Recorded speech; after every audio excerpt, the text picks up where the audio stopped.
the next question from Mishka, Paramadina University. Mishka, are you here? Yes. Okay. Okay, thank you for the opportunity. Good evening, Professor. Thank you for your insightful presentations. My name is Miska. So if we look at the data from 1995 to 2014 from the World Input and Output Database, we can conclude that the total global warming potential of all greenhouse gas emissions, not just carbon dioxide as measured in their carbon dioxide equivalent. Um, on the other hand, household is also distributed disproportionately among countries. The average carbon footprint of the wealthiest households is over 5 times that the poorest. On the other hand, based on the data that I read, wealthy consumers with more than 100,000 annual household income accounted for 22.3 of the total populations, but were responsible for nearly 1/3 of households' total carbon footprint. So basically, my question is, what do you suggest for the spatial resilience strategy in order to apply in Jakarta as one of the most populous city, especially in household aspects? Thank you. Well, again, that's a very difficult and challenging question. If I understand the question is that there's disproportionate greenhouse gas emissions from the wealthy and developing nations, and even within developing nations. And how do you equitably apportion the responsibility for greenhouse gas mitigation among these groups? And I confess, I don't have the answer to that.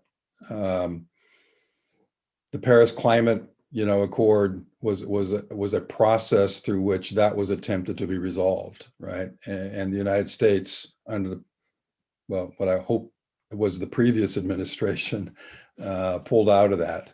So I think there has to be a renewed effort on the part of the developing countries to take on their fair share of that climate mitigation of the greenhouse gas and allow for more growth in the developing countries, such as Indonesia. I would like to ask a question, probably, Professor. So since Jakarta is one of the world's most populous city, is there any way that these populous cities could play a bigger role in reducing the effects of climate change, as well as creating a more resilient network of populous city?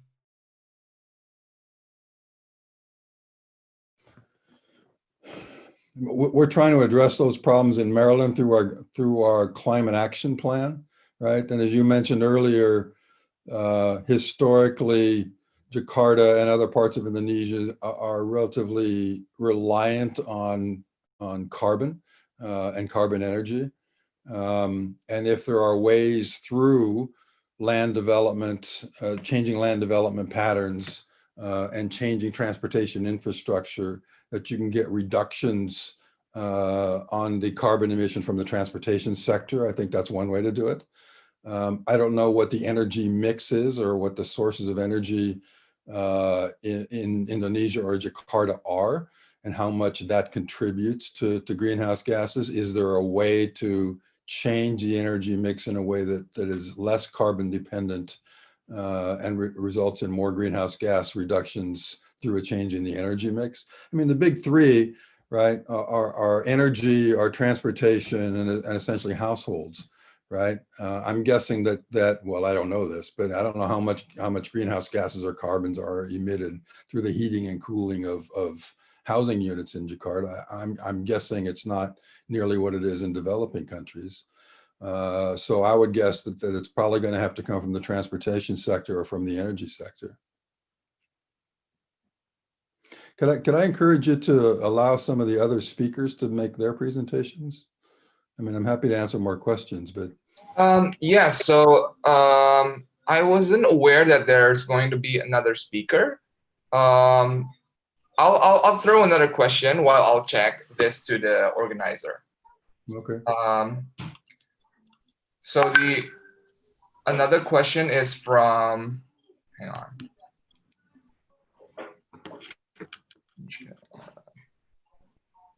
Ruki from Sudin Kominfo South Jakarta. Are you here, Ruki?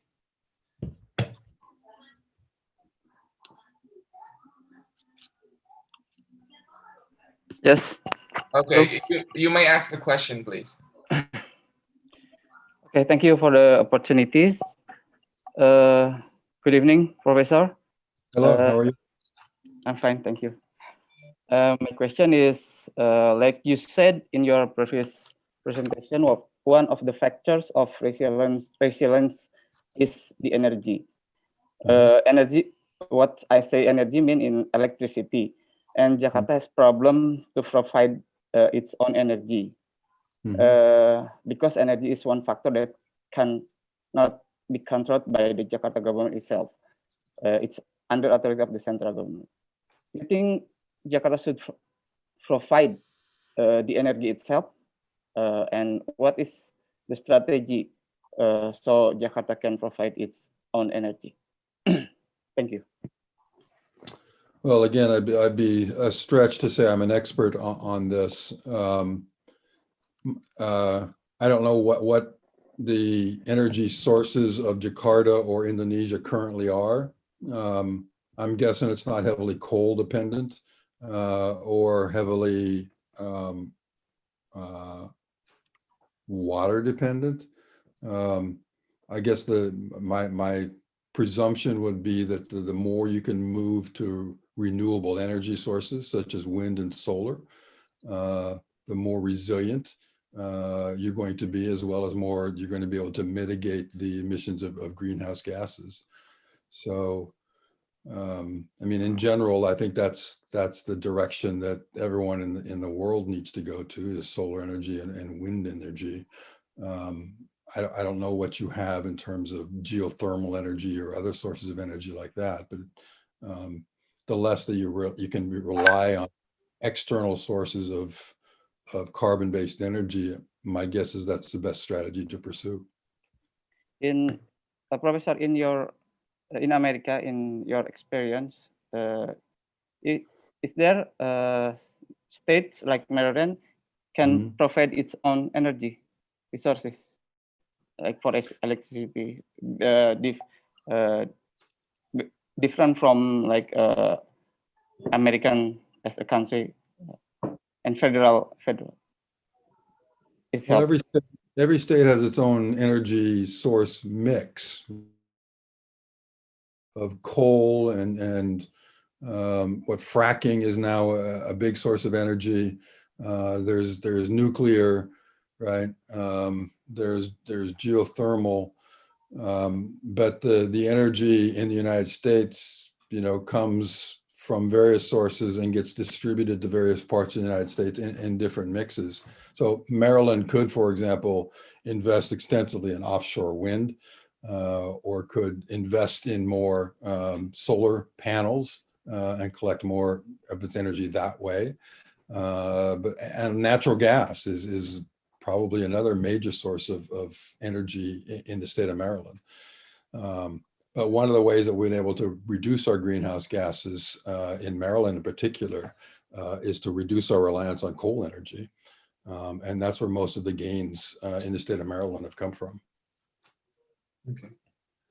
All right, thank you. I was just informed that we have another two presenters, Bruce Purdy and John Driscoll.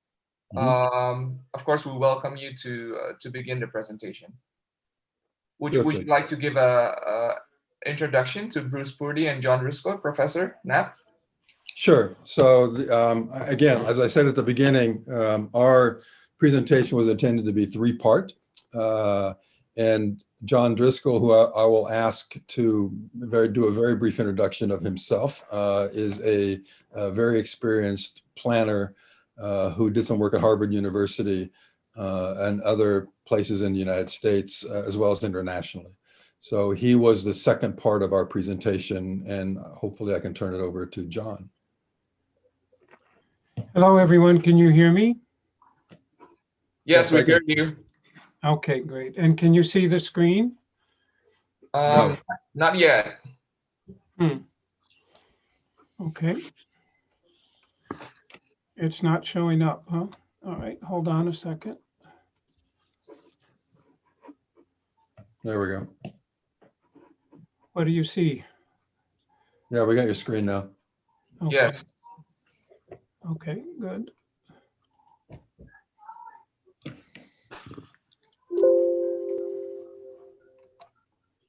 All right. Do you Let's see the start overview? start with a bit of an introduction, John. Oh, good morning, everybody. To you. Good My evening. name is, yeah, good evening to me. Instead of drinking morning coffee, I'm drinking evening coffee so I can join you in your morning. Um, I'm an urban planning practitioner and educator. I taught planning for many years at Harvard University. And most of my work, though, has been in the field in countries such as Egypt. I worked in Cairo for many years. I worked in many countries in Africa, North Africa, and also in Europe, in Ireland for many years. So I'm more of a practitioner educator, um, and um, and so I have worked with international and local teams for years to develop urban plans at different scales, at neighborhood scale, at city scales, and also looking at regional. So I don't want to go into a long story, except to say I've been lucky with my work and have enjoyed it. So with that, I think I'll begin. Um,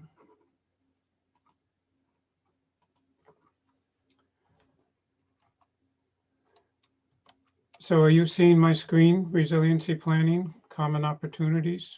Yeah, we see it clearly. Okay. So as Professor Knapp um, showed us and talked to us about, well, let me back up. What I would like to do, and I'll make my presentation shorter tonight, is bring out what are common challenges and opportunities in developing resiliency strategies in different countries and cities. And I think this is important because a lot of times we have unique features within our metropolitan areas or our cities, but we also have what I would say common issues. And many of these come through institutional development challenges. And those were part of the discussion last night um, from our speaker. So as Professor Knapp said, if you think about resilience, it's multi-dimensional.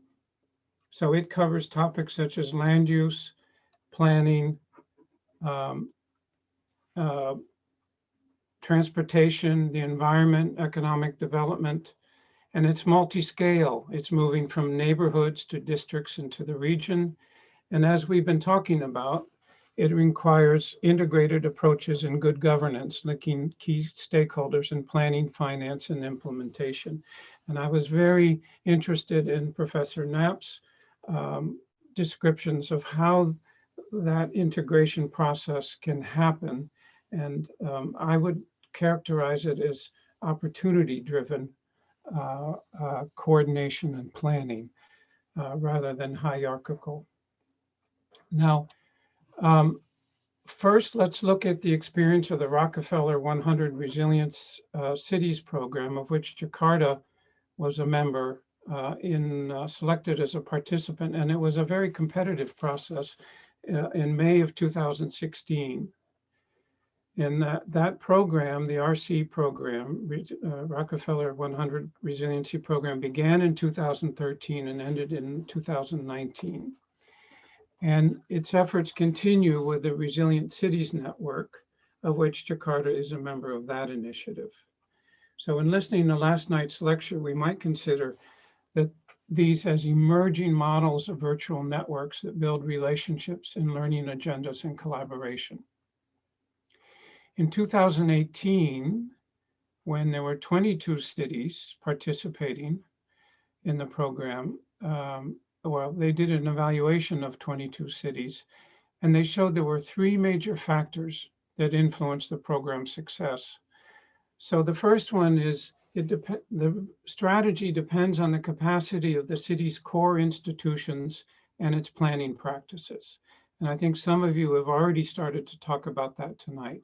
But do you have the capacity within your existing institutions in the city, and do you have good planning practices that you can begin to integrate a resiliency program into it? The size of the city and its corresponding governmental bureaucracy. So larger metropolitan areas require a longer time frame because you are trying to coordinate and plan and operate in the direction of shared goals. And I think that's an important point that was brought up in one of the earlier good questions. You have to come to some types of shared goals. Now, smaller cities, even if they have less resources, can move more quickly. And then the third point that this evaluation highlighted is that political transitions shape the commitments to the strategy's longevity, especially when there's changes in political leadership and administrative staff. I've seen some excellent plans that as a planner, I thought were really good, but then the mayor changed and the plan went on the shelf. And so one of the questions, this is a perennial problem and a common challenge. And we can talk about that some more. They looked at different elements which of the cities that were participating of their plans, and what were successful and what showed that the plan was being taken up, it was being institutionalized, it was being accepted. And so they listed among these 23 that they looked at, what was going well? Well, the participation in the program clarified the role of resilience in city planning. So there was an increased awareness. They started to see some internal consistency across member cities' plans. So your parks department, your water department, your housing department began to, and your planning and land use plans began to reflect this resiliency issues, strategies. The establishment of a resiliency officer or coordinator, that was helpful because it was funded through the program. A reduction in the strength of government silos. So this came up in the questions tonight and it was discussed last night. You notice they say a reduction in the strength. Doesn't mean they were eliminated, but at least the silos are talking to each other. Commitments from city leaders and state and national entities for resilience efforts. And I think this is part of the publicity and the studies and the communication strategies. And then changes in budgetary review procedures and leveraging funds for resilience. So those were what was going well in the program. What was more difficult was the use of evidence in planning. So this can include common data and mapping within your jurisdiction, but also maybe across jurisdictions that are in the same ecosphere. The consistency of city plans with state and national entities, so vertical coordination. This is a big issue. You might have an agreement, but getting consistency up through national ministries and different regional agencies is a challenge. And I think Professor Knapp's slides showed that very well. The community participation processes were a challenge for the cities, and also understanding the centrality of vulnerable populations. So we have in large number of lower income communities that are often located in the most high-risk areas. And then lastly, governmental transparency. So these were the challenges they were facing. What are you seeing?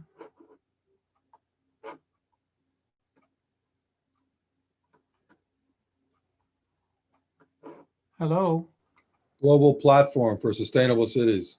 Okay, so my slides weren't advancing. Thank you. The main institutional challenges identified, this is another platform, global platforms for sustainable cities. But before I do that, since I knew that, I apologize for the loss there. You were patient to listen to me. This is when we talked about data challenges, this is a map that I pulled up today off the internet from Climate Ready Boston Map Explorer. I don't see the map, John. Yeah, we haven't seen the map. Okay. I'm sorry. You don't see it now? I don't see you.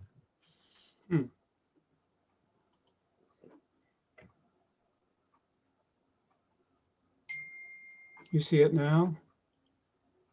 No? Okay, hold No, on. we haven't everybody. seen it, Professor. Well, great. Professor John, I was advancing your slides, but in your slides, there's no map. We had the global piece, so Yeah. I can Okay. continue to do that. No, that's all right. Don't, hold on, just give me a second. And let me go back to it and bring it back up. I apologize.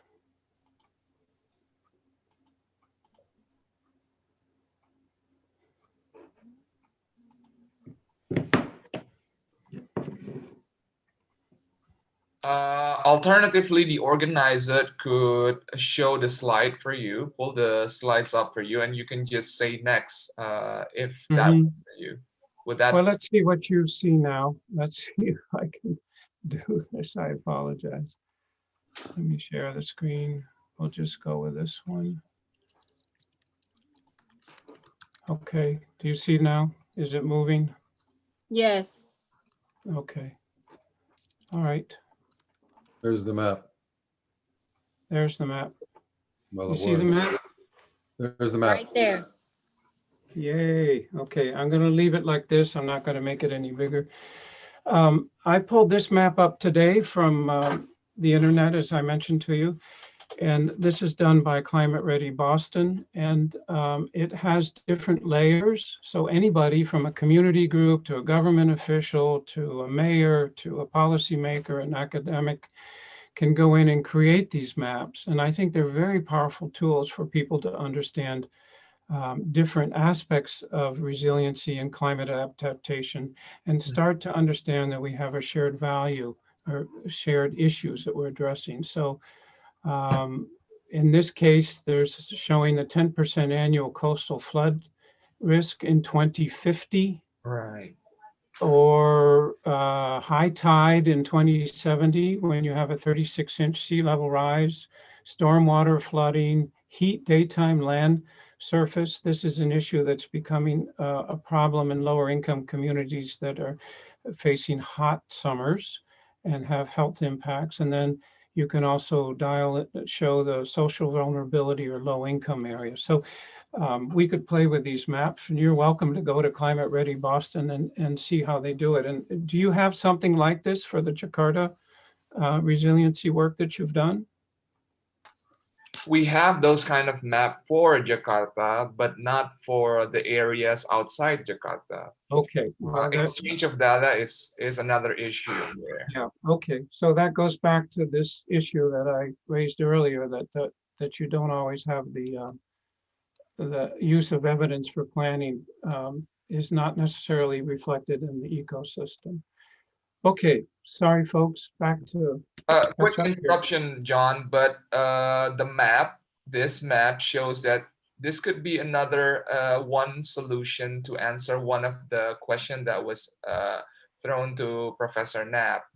How do we ensure, how do we align the priorities of other municipalities outside Jakarta, for instance? By Right. showing this map that we could really convince them, hey, look, we're having a common problem here, and Yeah. we need a line of solution to mitigate all of these problems.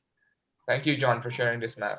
Yes, I agree. And if you can see here, this is another, well, this is within Boston, Chelsea, but Somerville is a separate jurisdiction. Cambridge is a separate jurisdiction. Watertown is a separate jurisdiction. And I'll show you later, but I can mention now that the mayors within the 15 a compact may, well, we'll get to that later, but this is the point, the power of the mapping. Another program, the Global Platform for Sustainable Cities, identified 23 there's 23 cities that are undergoing or developing sustainable urban development assessments. And these were the challenges that they're facing. So I won't I'll just be brief. Ineffective governance. So that's 21 cities indicated poor governance is one of their main challenges. Lack of political will to focus on sustainability, limited political power or mandate needed. And this is the issue of what are you accountable for and what ministries and others above you are responsible for. Limited expertise and administrative resources. So this is good to identify early because you can identify where your training and possible technical assistance could help you in that regard. And then the last one, poor communication with the public and other actors in civil society. So this seems to be a common challenge among the different strategies. Now, coming to Boston, I want to come down a little bit to 3 metropolitan areas and talk about regional adaptation strategy. So 3 cities, waterfront cities in the US, Boston, Miami, and Los Angeles. So a former colleague of mine who went on to get her PhD at MIT, this was her dissertation, looking at how are local governments cooperating at a metropolitan level.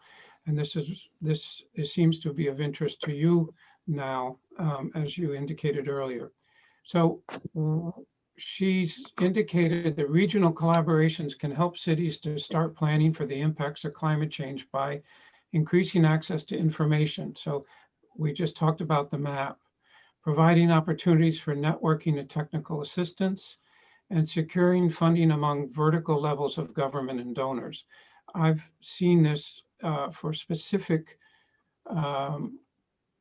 projects where local authorities come together and with their political representatives begin to collectively advocate and seek funding to address particular issues. Coordination across the cities has been more difficult around regional land use authority and land use planning. This is especially the case in the United States because, and most of the world, local governments are in charge of land use planning. Other difficulties in coordinating are fiscal constraints. It's hard to find money to work together. And if you do, it is possible, but it's a challenge. Social equity, not everyone has the same challenges. And so addressing social equity on a metropolitan scale can be difficult. And then accommodating spillover effects. This is something that Professor Knapp was alluding to. In some ways, the spillover effects and some of the questions address that. What's happening in one municipality can have a negative impact on their neighbor.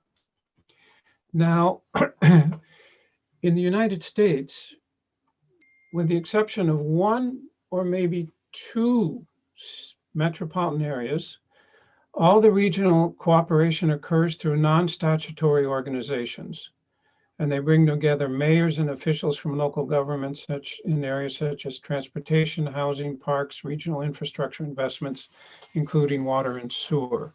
You can have metropolitan water and sewer companies, for example. In Boston, the main partners include the Metropolitan Area Planning Council. That's a regional planning agency for 101 cities and towns. Then there's the Metro Mayors Coalition, which is 12 or maybe 15 mayors inside of the inner ring of the metropolitan area that are cooperating, and they formed a task force for climate preparedness.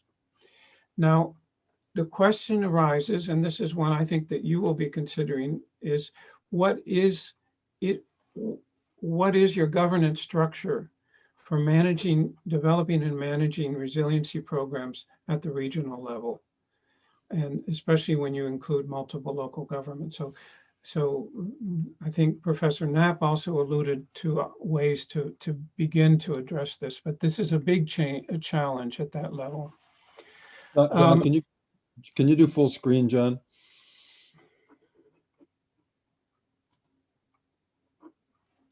What do you see now? I mean, there you go. That's better. Well, No. Sorry. Here's what I'll do. Oh, gee, this is what I was helping Bruce with earlier today, and I'm the one who's. Professor John, all you have to do is there is a button at the bottom of your PowerPoint. It'll allow you to do full screen. Yep, that button right there. Good job. Yeah, what happens is it throws it over to the second monitor, which you're not seeing. That's the problem. So if you bear with me, I'll just go this way for now. all right. Okay, that's what happened. That's why you didn't see what I was doing earlier. So social equity was highlighted earlier as a major challenge. Failure to invest in urban resilience can have a disproportionate impact on the urban poor. Also, land use planning and infrastructure investments to promote resilience can lead to the displacement of a large number of residents and businesses located in low-income neighborhoods. And so I found a really interesting article looking at 8 global cities, and they said to promoting equitable adaptation strategies. And I think you all have talked about, you've mentioned this tonight. They're recommending 4 points: that multi-level dialogue on evaluating climate risks against adoption options and costs and benefits. And the third one is interesting, including social and economic equity concerns within assessments and trade-offs, and then finding the right balance between attracting and managing private investments and interests and maintaining an exclusive planning process. So those are the challenges, I think.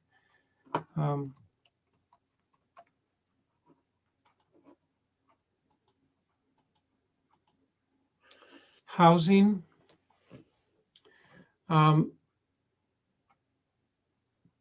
In many rapidly growing cities such as Jakarta, the inability of the formal market to develop affordable housing results in unplanned urbanization. You have a long history dealing with this. I saw a statistic that in North Jakarta, an estimated 4.5 million residents are living in kampungs at risk for flooding.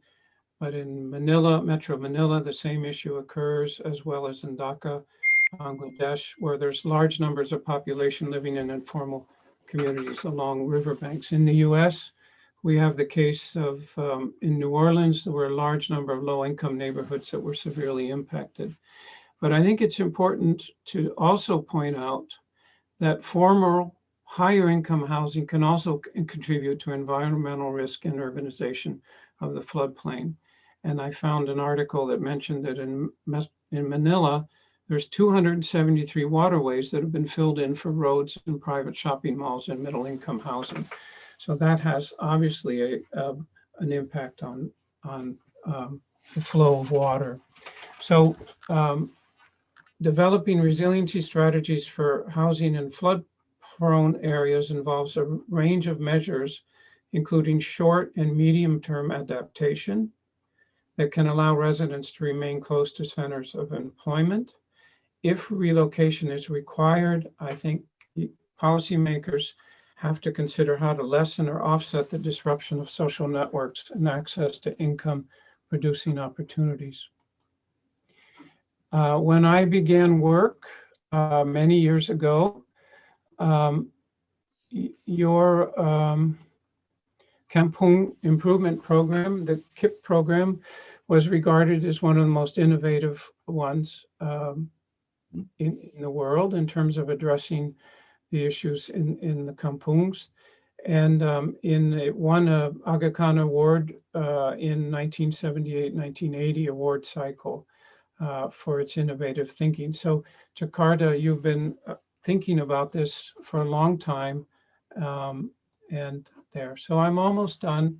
I'll make these short. Land use and municipal finance. This is very interesting. We normally talk about municipal finance for climate change in terms of how we're going to get the money to do the things that we want to do. It's interesting, some new research is showing that coastal cities are vulnerable to losing portions of their tax base to sea level rise, yet they still may be promoting formal development in future high-risk areas to generate local revenue.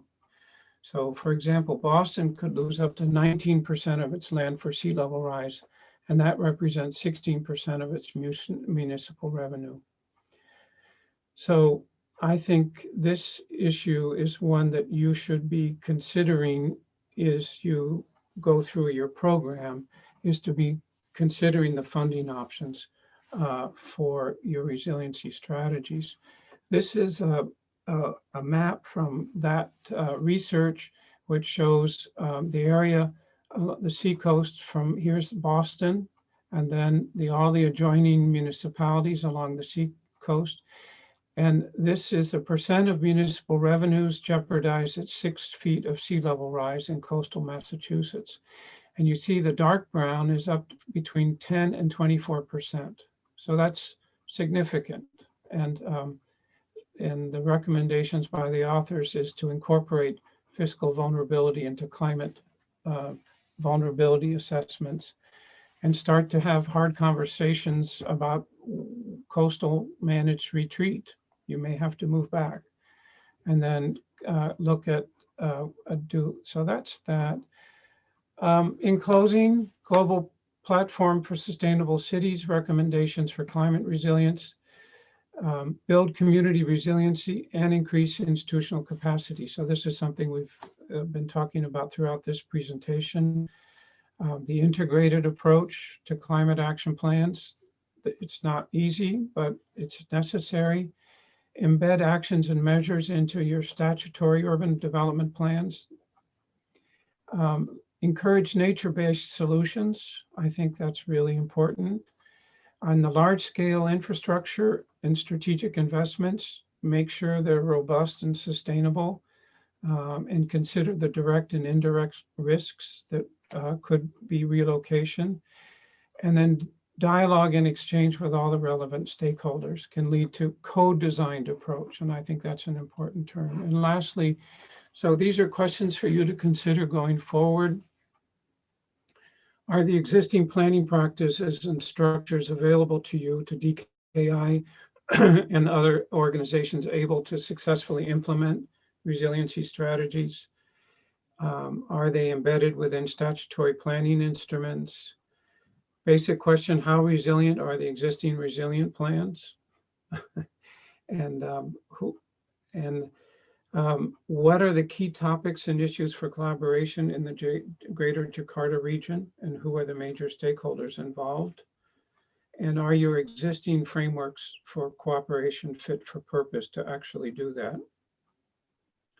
How are issues of social and economic equity being addressed, especially for lower income communities? And then what are sources for financing? So thank you. I apologize. I'm usually good at this, but tonight having two screens here has made it difficult for me. It's all right. Thank you, Professor John. So we still have time until 11:15 Jakarta time. So that's about 40 minutes from now. How about we agree until 11 for Professor Bruce to continue, and then we allocate 15 minutes for Q&A. How about that? Perfect. Okay, perfect. Please, your time, Professor Bruce.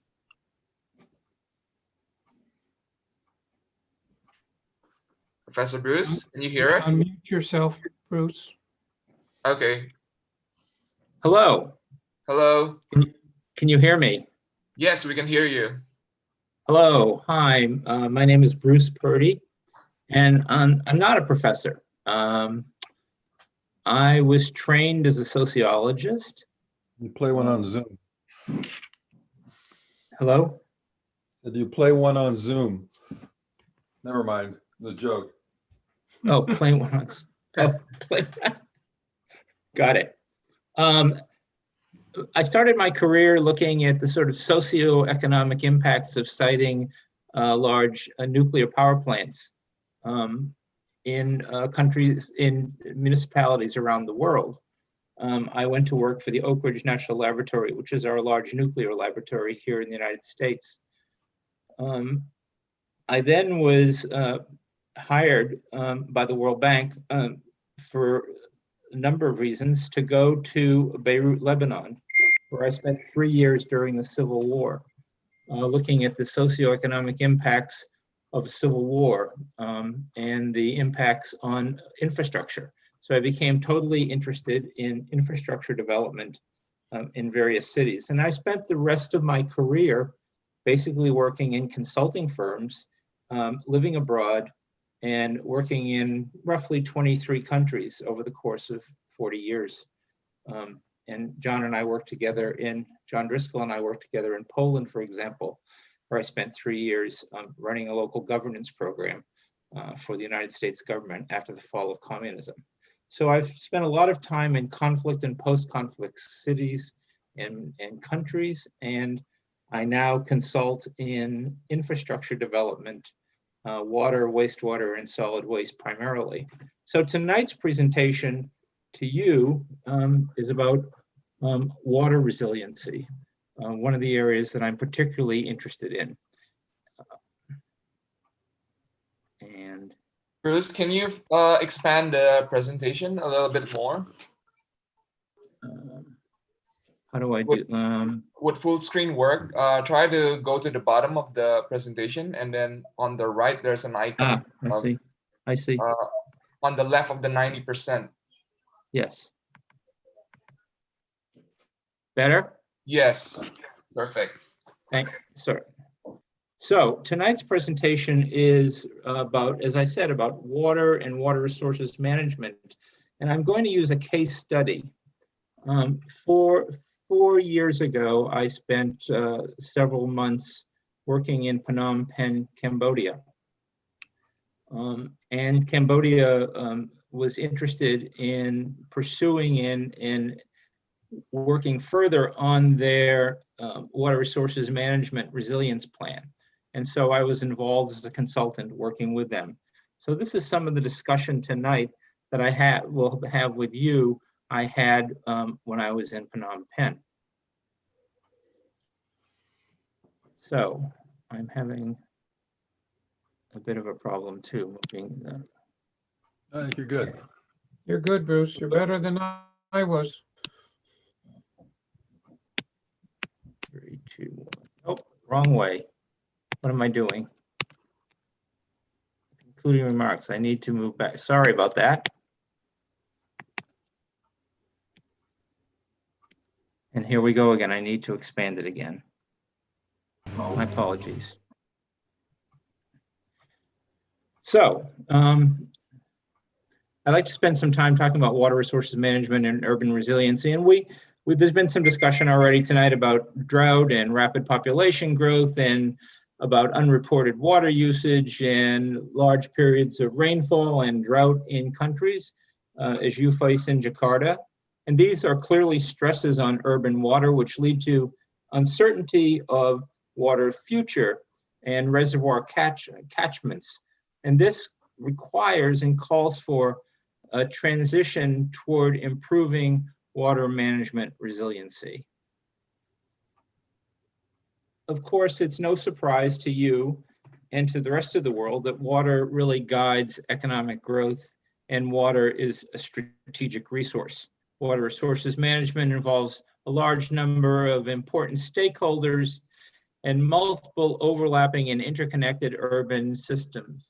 And we've been talking about that all night, about the need to look at water solely in one place, but looking at it in a regional context. So, as I said, I spent nearly a year working in Cambodia. Interesting, Cambodia, as we all know, ended a civil war in 1993. This country was in complete disarray, but there were some forward-thinking people who had been trained outside of Cambodia who started running the water management companies and started talking about resiliency and the need to improve and enhance the water system because water was the driving force for economic growth. And so a very interesting issue when you think about it, it was such a country that had been so devastated, but it saw the need to enhance its water utility and water systems. So in many respects, it led the world in terms of water resiliency. Cambodia is also very vulnerable, as we know, to climate change. The UN ranks Cambodia as the 8th most disaster-prone country in the world. But over the years, from 1993, so the last 27 years, Phnom Penh has begun to create a city resilience framework, a methodology, and an approach to resilient cities that really can be looked at and used by others, including Jakarta. So I'd like to share that with you tonight. Phnom Penh's water resiliency strategy has 4 points: planning, improved financing, enhanced ecosystems, and active community participatory engagement. First one, planning. Basically, start planning now. Increased populations will continue to stress service delivery systems and the infrastructure, as we all know. Cities should adapt proactive planning mechanism to project population growth and urbanization patterns. Everything Professor Knapp was talking about tonight, as well as John. So this fits right into what they were discussing. By incorporating climate data and smart planning, planners can build integrated and efficient systems that take a look at not only the present, but the future. Perhaps the biggest challenge cities face all over the world is paying for infrastructure and delivering service to citizens. Urban water services are costly, yet utilities around the world do not collect the revenues required to maintain municipal water services. Clearly, one of the most difficult issues in any water utility is tariff structure and trying to finance existing infrastructure, finance future infrastructure, looking at maintenance and operation of these huge systems. Water utilities can reduce losses by enhancing customer data management and billing systems and introducing new methods to ease payment of household bills. A couple interesting points here. What the officials in the Phnom Penh water resilience strategy suggested that is really started to increase tariff improvement is basically developing new forms of tariff structures. And a couple that I thought were most interesting that haven't perhaps been tried elsewhere, perhaps in Jakarta, I do not know that. But one is that they had mobile banks in trucks coming around to local neighborhoods within the city, particularly in the poor areas, so that people had access to pay their water bills on site rather than having to go to a water utility or to a bank. And secondly, mobile banking by being able to bank and to pay their water bills through their cell phones. And I don't know whether this is going on in Jakarta or not, but I thought it was an interesting strategy that seems to have worked, and it's increased tariff resource revenue enhancement by up to 73% in the city over 7 years. Bruce, quick question on that. How is the tariff structure on Phnom Penh?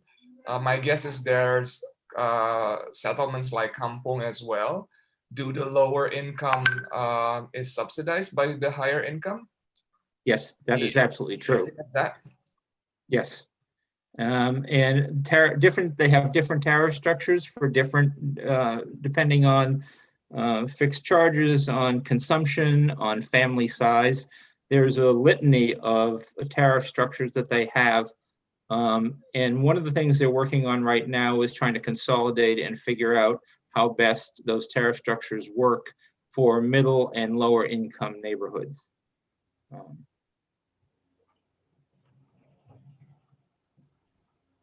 Moving on, Phnom Penh also suggests that there need to be an investment in upstream and downstream ecosystems. So they've been looking at their ecosystem and suggesting that there perhaps needs to be some modification of how water is moved from one area to another. It's important to look at the challenges facing urban water systems within the broader response to climate change and improved governance of ecosystem services. This includes an integrated environmental planning and solutions, wetlands restoration, riparian zone restoration, as well as improved enforcement of agricultural and farming practices. They're looking at this right now more than they ever did before.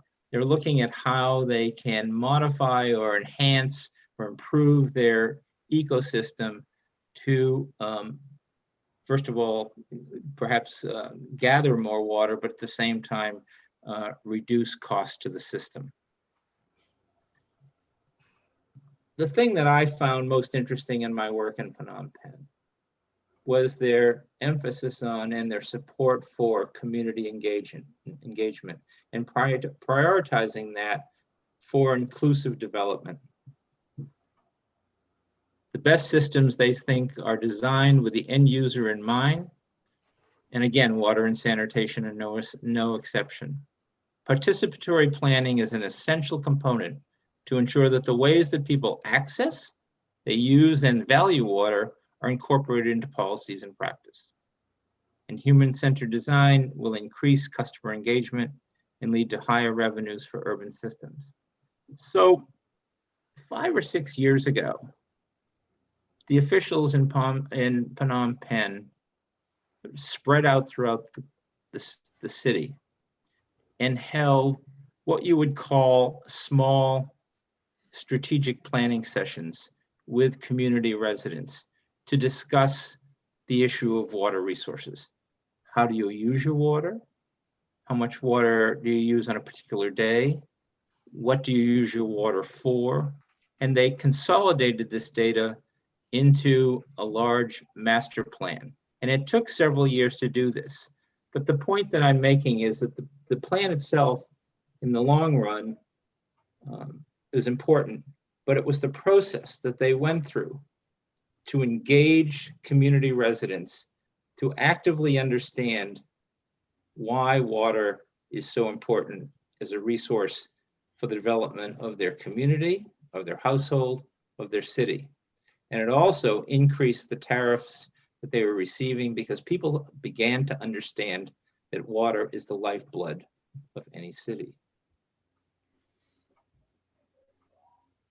They also, during the committee that was put together for the resilience strategy, also focused, of course, on stormwater management and sustainable drainage systems.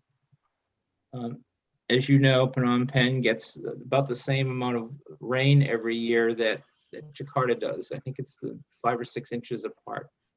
And Phnom Penh has a new policy toward enhancing stormwater management. So this is a subset of the larger water resilience strategy.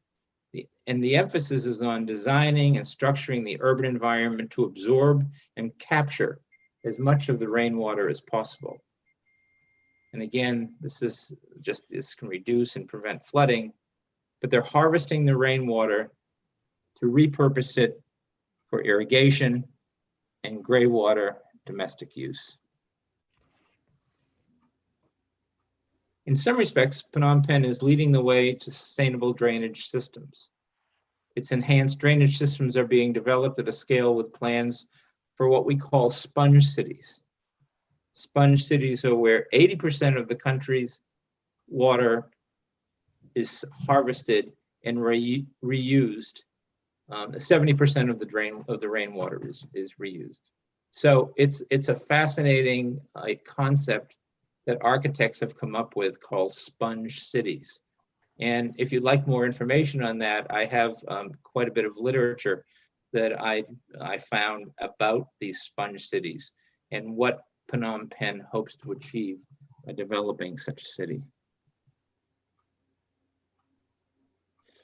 So what are the key issues for cities to develop positive water resilience strategies?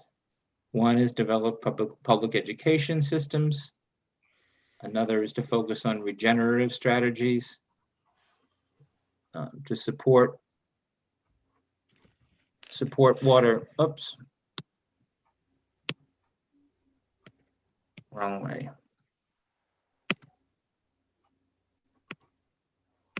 Sorry about that. There it goes again.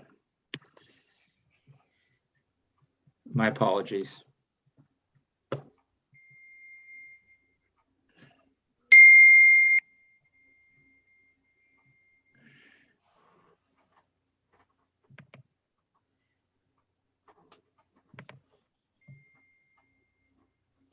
So first, develop public education campaigns. Again, we talked about that, developing publications for a water smart culture, looking at household level conservation and low impact developments such as permeable surface materials for paved areas and rainwater collection.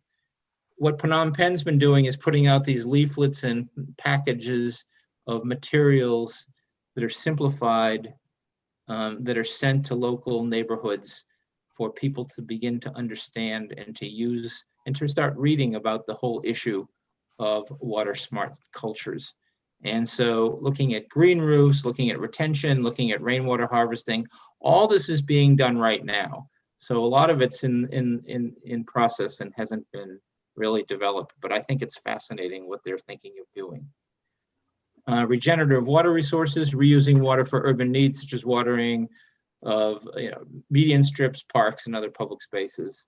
That's been going on for some time, and 30% of the median strips in Phnom Penh are now used from reused water. Water-sensitive urban design, a land use planning and engineering design approach integrates the urban water systems and water supply into urban design to minimize environmental pollution and improve aesthetic and recreational uses.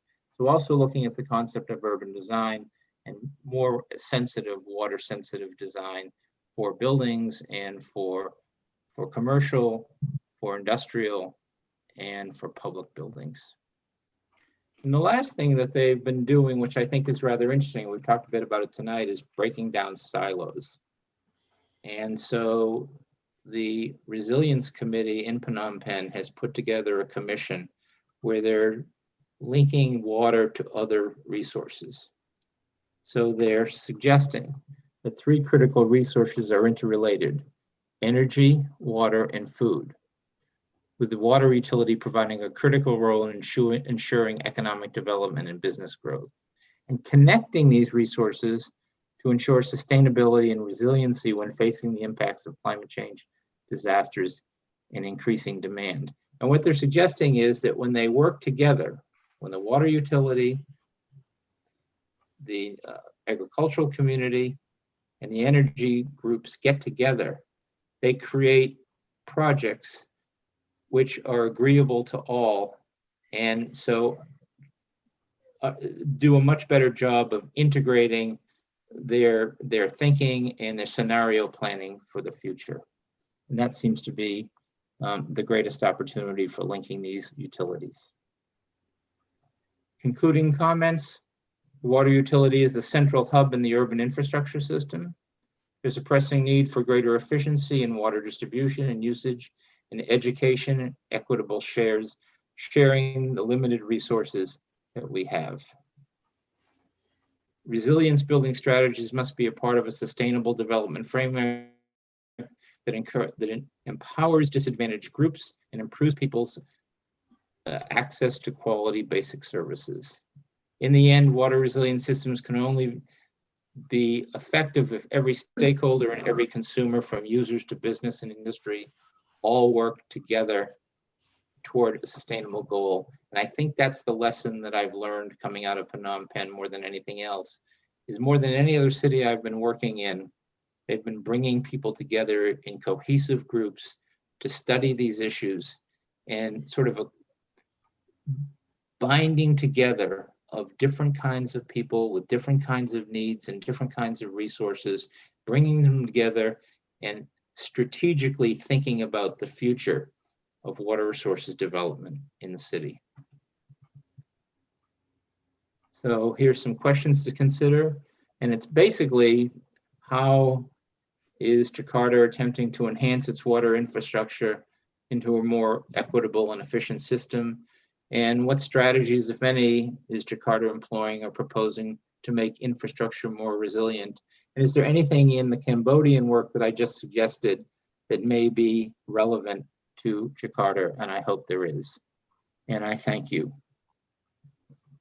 That's it. Thank you, Bruce. Thank you, John, and thank you, Professor Knapp.